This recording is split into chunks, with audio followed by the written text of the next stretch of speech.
Hello everyone, welcome to focus study centre. जैसा कि आप लोग जान रहे हैं, क्लास 10th का जो न्यू बैच है वो स्टार्ट हो चुका है, जो कि ये सत्र है 2026 से 2027 का। इसमें मैं आपको बताने जा रहा हूँ क्लास 10th का मैथ चैप्टर 2, जो कि है बहुपद यानी कि पॉलिनोमियल। यहाँ पर आप पहले हम आपको इसका पूरा बेसिक बताएंगे। बेसिक में मतलब इस बहुपद में बस बहुपद किसे कहते हैं, इसमें क्या क्या चीज होती है, चर अचर बीजी व्यंजक बहुपद सब क्या होते हैं, कितने प्रकार के होते हैं, सारा जो है मैं आपको आज जो है इसका पूरा बेसिक बताऊंगा और इसके बारे में फिर मैं कल से आपको सवाल लगाऊंगा। आप लोग यहाँ देख सकते हैं, पहला चर है। चर का मतलब ये होता है जो हमेशा बदलता रहे, जैसे हो जाएगा यक्स हो जाएगा, वाई हो जाएगा, जेड हो जाएगा या डब्ल्यू हो जाएगा, ऐसे बहुत सारे हो सकते हैं। ठीक है ना, जो बदलता रहे उसको बोलते हैं चर। और जो इसका मतलब मैं एक लाइन में कह सकता हूँ अनिश्चित। अनिश्चित कह सकता हूं। अनिश्चित का मतलब क्या होगा, कोई निश्चित ही नहीं है। यहाँ पर है अचर का, अ से अचर, अ से अंक, यानी जितने भी अंक होते हैं 1 2 3 ये सारे जितने आएंगे ये सभी होते हैं निश्चित, इसलिए इसको अ से अंक, अ से अचर, ठीक है ना, अंक अचर होते हैं, ये हो जाएगा निश्चित। ये निश्चित होता है, ठीक है ना, अंक कभी भी बदलता नहीं है। अगला देखिए बीजी व्यंजक क्या होता है। बीजी व्यंजक का मतलब ये हुआ जब इन दोनों को मिलाकर लिख देते हैं, यानी चर और अचर दोनों को मिलाकर लिख देंगे तो जो प्राप्त होगा उसको बोलते हैं क्या हम लोग, बीजी व्यंजक। ये देखिए इन दोनों को मिलाकर मैंने लिख दिया, यहाँ पर एक मैंने चर लिया और यहाँ पर एक अचर ले लिया। ऐसे बहुत सारे आप लिख सकते हैं। देखिए यहाँ पर ऐसे लिख सकते हैं या यहाँ पर ऐसे करके ऐसे कर सकते हैं, x माइनस टू कुछ भी लिख सकते हैं, दोनों लोग शामिल रहेंगे, इसको हम बोलेंगे बीजी व्यंजक। अब देखिए बहुपद क्या होता है। बहुपद का मतलब होता है जो चर और अचर दोनों को मिलाकर, चर और अचर दोनों को मिलाकर जब लिख देते हैं तो एक बहुपद प्राप्त होता है। एक मतलब हमको एक समीकरण प्राप्त होगा जिसको बोलते हैं बहुपद। अब इसमें एक चीज ध्यान रखना है कि कौन सा बहुपद। तो देखिए बहुपद और इसमें क्या अंतर, ये आपको जाना है। ये तो मान लीजिए ये भी वही चीज है, मैं बोला उन दोनों मिलाकर लिखने पर, यहाँ भी मिलाकर, लेकिन इसमें हमको पढ़ना क्या है, जिसकी घात 2 होगी। यानी हमको कौन सा बहुपद पढ़ना है, तो जिसका घात क्या हो, 2 हो। 2 होने का मतलब ये हुआ कि इसका घात 2 होना चाहिए, यानी कि कभी बटे में नहीं होना चाहिए, यानी पॉइंट में नहीं होना चाहिए, ये सब नहीं होना चाहिए। ये हमको स्क्वायर वाला जो रहेगा उसी बहुपद को पर्सनली इसमें हमको पढ़ना है। तो हम लोग जानेंगे पहले बहुपद और बहुपद के प्रकार। तो ये आपको बता दिया मैंने, चर अचर बीजी व्यंजक और बहुपद क्या थे। बहुपद जिसमें हमको क्या स्टडी करना है, एक्स स्क्वायर मतलब जिसकी घात 2 है, यानी 2 घात के लिए हमारे सिलेबस में है, पढ़ेंगे। अब देखिए इसमें हम बहुपद के प्रकार पढ़ेंगे। देखिए बहुपद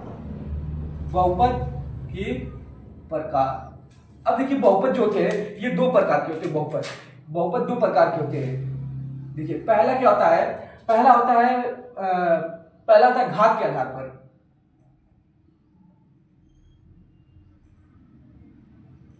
ये घात के आधार पर हो जाएगा, ठीक है। और दूसरा है पद के आधार पर।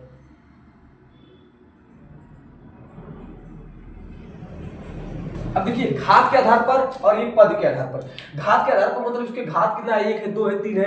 यहाँ पर क्या पद के आधार पर मतलब इसमें 1 पद है, 2 पद है, 3 पद है, ये देखना रहेगा। तो यहाँ पर देखा जाएगा अगर, तो इसके भी 3 प्रकार होते हैं। यहाँ इसके भी 3 प्रकार होंगे। देखिए पहला क्या होगा, तो पहला होगा एक पदी, ये तो इसमें आ जाएगा घाती। तो इसमें हम बोल देंगे रेखी होता है,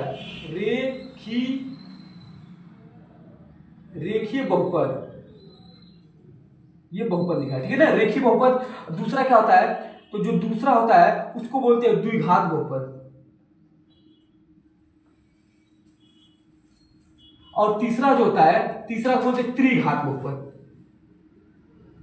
त्रिघात बहुपद यही हमको पढ़ना, लेकिन इसमें हमारा मेन फोकस इस पे रहेगा, ठीक है ना।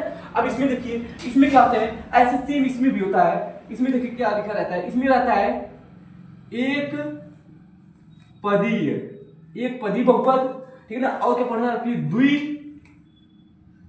द्विपदीय बहुपद। और तीसरा पढ़ना रहता है त्रिपदी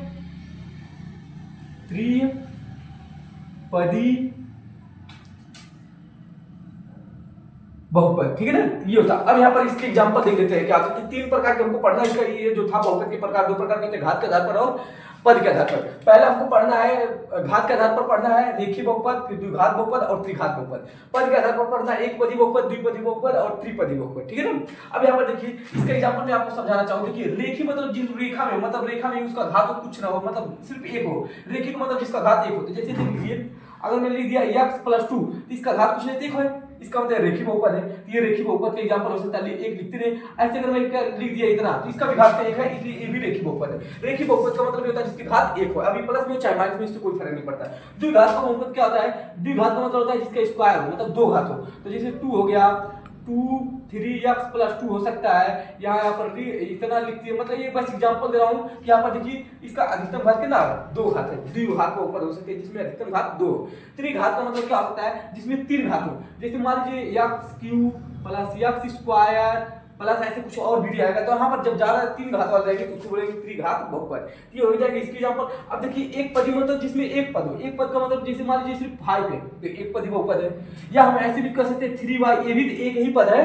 अब देखिए अभी पता चल जाएगा एक पदी द्विपदी। देखिए ये एग्जांपल है, इसमें कुछ भी आप बताइए लीजिए, लेकिन कुछ जोड़िएगा कुछ घटाइएगा मत। यहाँ पर द्विपदी बहुपद, द्विपदी मतलब जैसे हो गया x + 2, यहाँ पर एक पद दो पद, तो जब द्विपद हो जाता है तो इसको द्विपद भी बोला जाता है। और यहाँ पर मैंने ये भी बताया था, ये भी उसी एग्जांपल लिया था कि यहाँ पर घात देखा जा रहा है और यहाँ पर पद गिना जा रहा है, ठीक है ना। अगला देखिए ऐसे लिख सकते हैं 3x - 2 दो पद, 1 2, ये हो जाएगा द्विघात बहुपद। ऐसे बहुत सारे बन सकते हैं। त्रिघात का देखिए, त्रिघात बहुपद का क्या होता है? जिसमें घात कितने होने चाहिए? पद कितने होने चाहिए? 3। जैसे मैंने लिख दिया x² + 5 x + 6, ये देखिए इसमें 1 2 3 पद है। यहाँ भी वही एग्जांपल लिया था और यहाँ भी देखिए यहाँ पर मैंने घात के लिए बताया था और यहाँ पर मैंने पद के लिए बता रहा हूँ। ऐसे भी हो सकते हैं, और हो सकते हैं 4x² - 4x + 1, देखिए 3 पद है।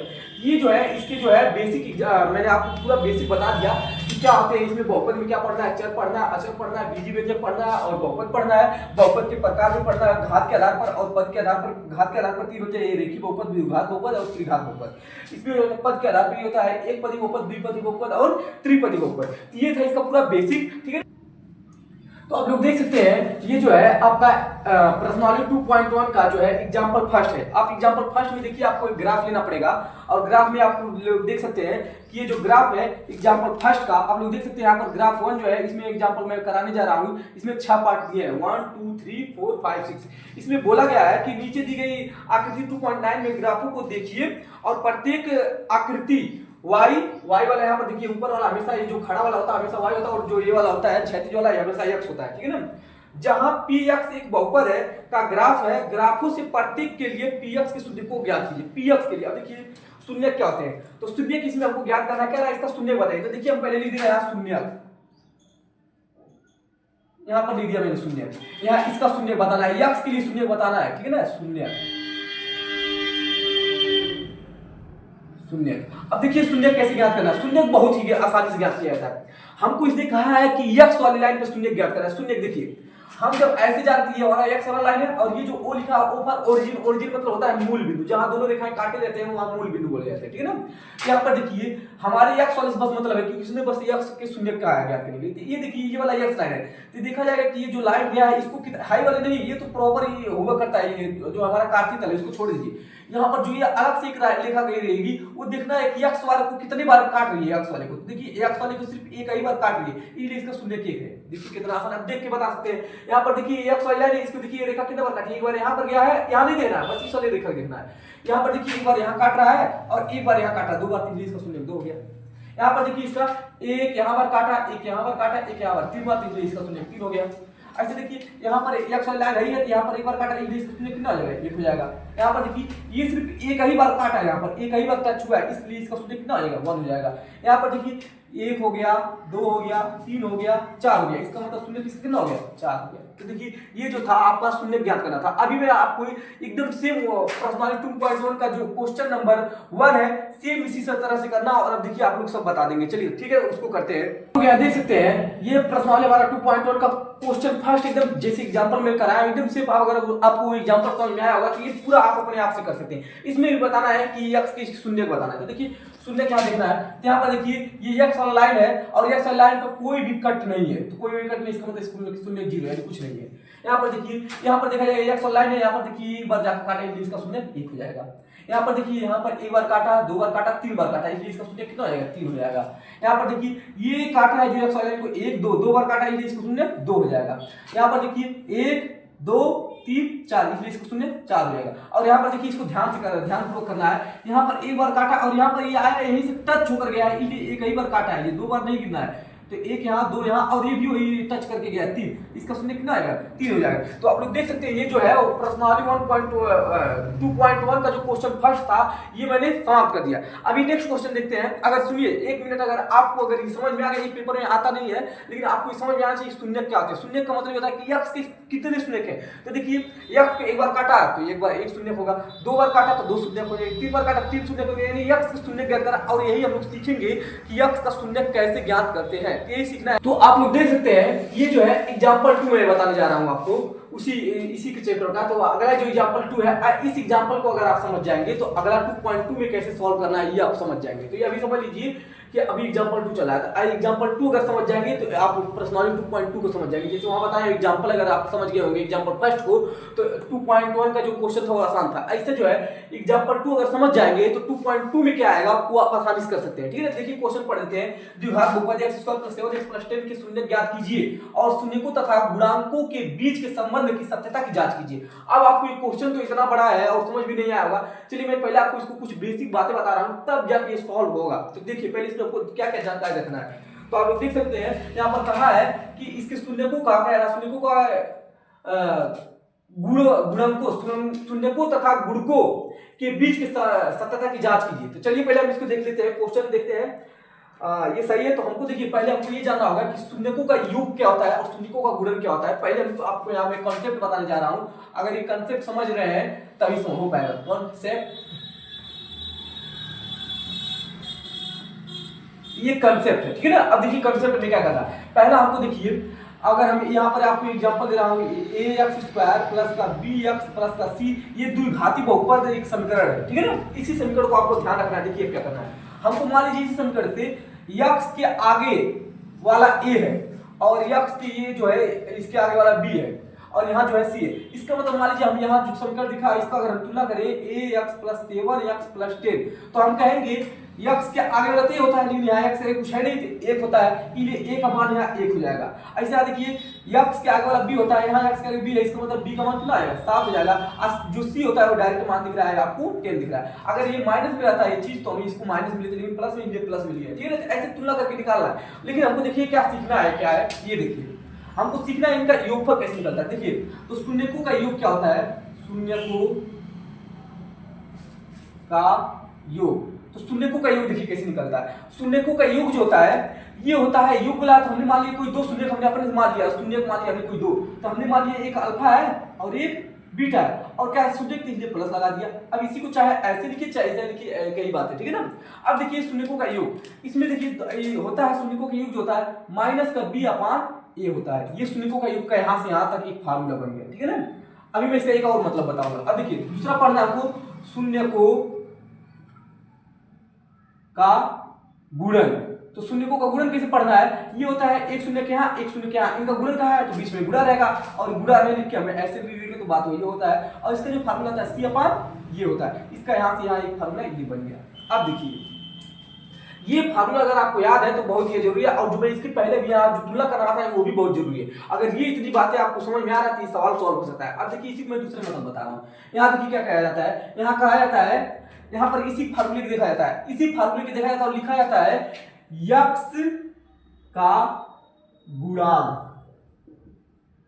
बटे में x का गुणांक बटे में x² का गुणांक, x² का गुणांक ये होता है। और आगे क्या लगा देते हैं, माइनस लगाते हैं। अब देखिए अगर आप तुलना करेंगे तो यही चीजें मैं डायरेक्ट लिखा हूं यहाँ पर। देखिए x का गुणांक, तो x का गुणांक b है क्योंकि इसके साथ जुड़े हुए तो b लिखा होगा, माइनस रहेगा ही।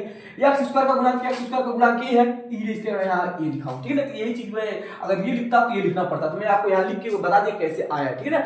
इसी का एक चीज और होता है यहाँ पर जो दिख रहा है, ठीक है ना। अब देखिए इसको कैसे लिखेंगे, इसको अगर इसे बनाना चाहे तो कैसे बनेगा, तो देखिए यहाँ लिखेंगे अचर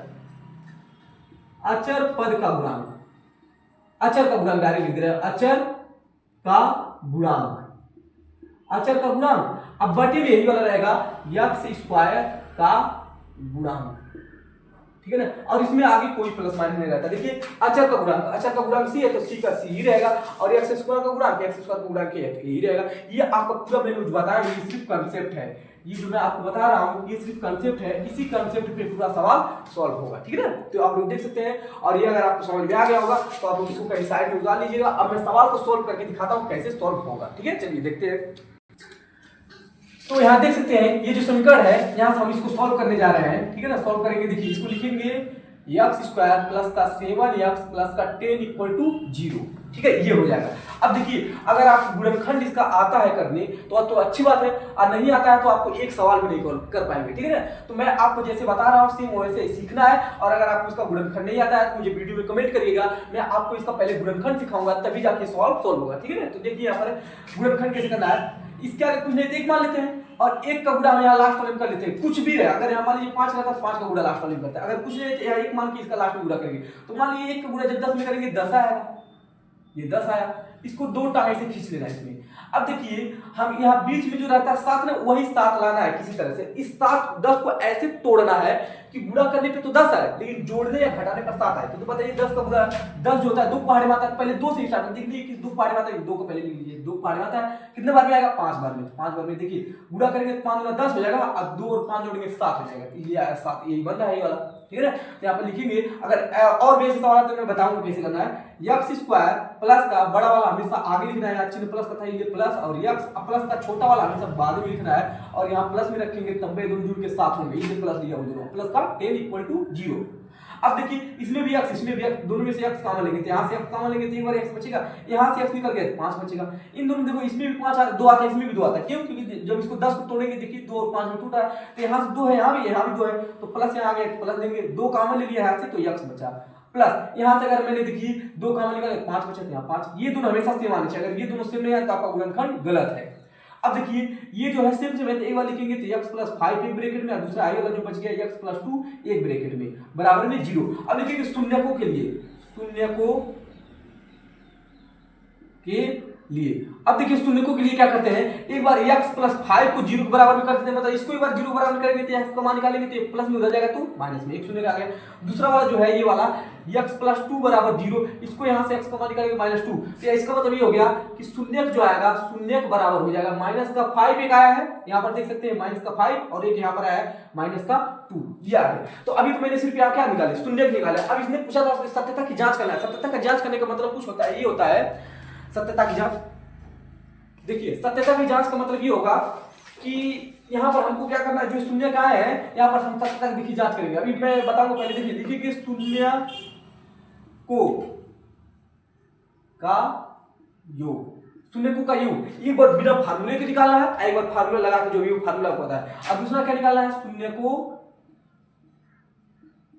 का गुणन। अब देखिए बहुत ही आसान ट्रिक इसको बताऊंगा। अगर आपको ये समझ में आ रहा है गुणनखंड अगर आपको इसको समझ में आया तो देखिए क्या बोलेगा, शून्यकों का योग। तो देखिए दोनों शून्य क्या है ना, तो ये शून्यकों का योग बोला, दोनों शून्य को पहले दूर दूर लिख दीजिए, 2 शून्य थे दोनों दूर दूर लिख दिया। अब क्या करना है, यहाँ पर देखना लास्ट में प्लस बोला था, योग बोला था, बीचों में क्या लगाएंगे प्लस, और ये 2 चिन्ह रहेंगे एक ब्रैकेट में बनेंगे। अब देखिए जब प्लस माइनस का गुणा होता है माइनस आता है, तो माइनस का 5 और माइनस का 2 जोड़ के -7 ही होंगे, ठीक है। अगला बोला है तो देखिए पहले दोनों को शून्य को दूर दूर लिख देना है, आपकी गुणन बोला है बीच में गुणा लगाएंगे, 2 चिन्ह एक साथ है, ये इसको ब्रैकेट में कर लेंगे। अब देखिए माइनस माइनस का गुणा प्लस हो जाएगा, 5 गुना 10 हो जाएगा, ये आया है, यही जो शून्यकों का योग और गुणन आया है। अब यहाँ से स्टार्ट होता है सत्यता की जांच। अब यहाँ हम हेडिंग डालेंगे सत्यता की जांच। पेपर में अगर आ गया तो ऐसे ही करके आना है, तभी पूरा नंबर मिलेगा, सत्यता की जांच। अब देखिए सत्यता की जांच कैसे करना है, तो सत्यता की जांच करने के लिए पहले हमको इस समीकरण को उतारना पड़ेगा, x स्क्वायर प्लस का 7x प्लस का 10 इक्वल टू 0। अब देखिए लिखेंगे ax स्क्वायर प्लस का bx प्लस का c बराबर 0 से तुलना करने पर लिख दीजिएगा। अब देखिए यहाँ x स्क्वायर के आगे a है तो a लिखना है, यहाँ x स्क्वायर के आगे कुछ नहीं तो 1 मान लेते, इसका मतलब a का मान 1 आ गया, कहाँ यहाँ देखिए x के आगे b है, यहाँ x के आगे b, इसका मतलब ये दोनों आपस में बराबर, b का मान 7 आ गया। ऐसे यहाँ देखिए c का मान यहाँ साफ दिख रहा है 10 है 10 हो जाएगा, ठीक है ना।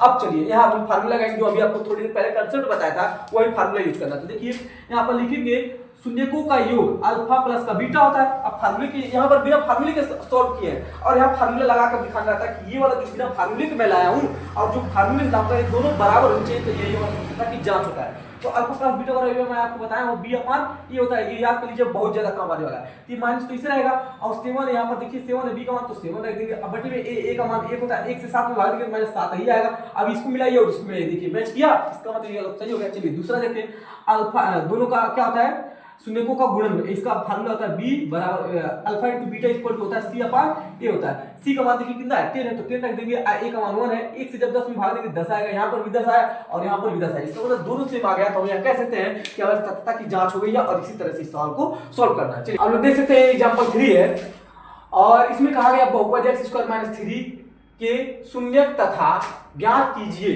शून्यक ज्ञात कीजिए, ठीक है ना। और कहा है कि और शून्यकों तथा गुणांकों के संबंध की सत्यता की जांच करना है। जो क्वेश्चन में सॉल्व करा रहे वैसे ही करना है, लेकिन यहाँ पर देखिए आपके पास क्या है, 2 अंक है, वहां पर 3 पद दिए थे, यहाँ पर 2 ही पद है। और मैं आपसे एक चीज बताना चाहता हूँ, जितना पावर रहता है उतना ही आंसर आता है। इसका मतलब इसके पावर 2 है अधिकतम, तो इसका मतलब इसके 2 आंसर आएंगे।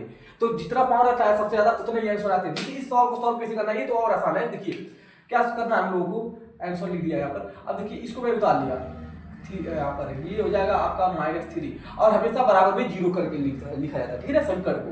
अब देखिए यहाँ से x² ये माइनस में उधर जाएगा, प्लस में हो जाएगा। x का हमको मान निकाला है, इस पे अंडर रूट चढ़ेगा तो ये अंडर रूट में 3 आएगा, लेकिन जैसे ही अंडर रूट पे चढ़ेगा वो प्लस माइनस आ जाएगा। आप कहेंगे क्यों, तो इसका मतलब ये है क्योंकि हमको 2 आंसर लगाना, अगर ये मैं नहीं लगाऊंगा प्लस माइनस, इसका मतलब x का मान तो अंडर रूट 3 बस है, बस एक ही आंसर है। लेकिन यहाँ प्लस माइनस लगाने का मतलब ये होता है कि एक बार प्लस में अंडर रूट 3 आएगा, एक बार माइनस में अंडर रूट 3 आएगा। इसका मतलब दोनों शून्य का आ गए। तो देखिए शून्य बराबर एक बार अंडर रूट 3 एक बार अंडर रूट 3, लेकिन माइनस में। अब हमको क्या करना है, अब आपको जो बनाया शून्यकों का योग, शून्यकों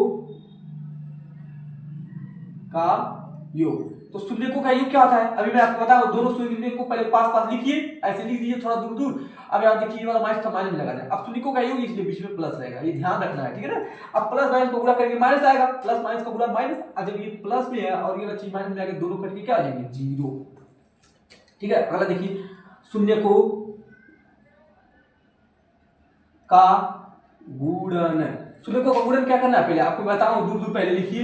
ये एक चीज माइनस में था, अब गुणन क्या है, ये बीच में गुणा। अब आपको पता है यहाँ के प्लस में होता है, जब कोई चीज नहीं रहता तो आगे प्लस होता है, तो प्लस और माइनस माइनस ही होगा।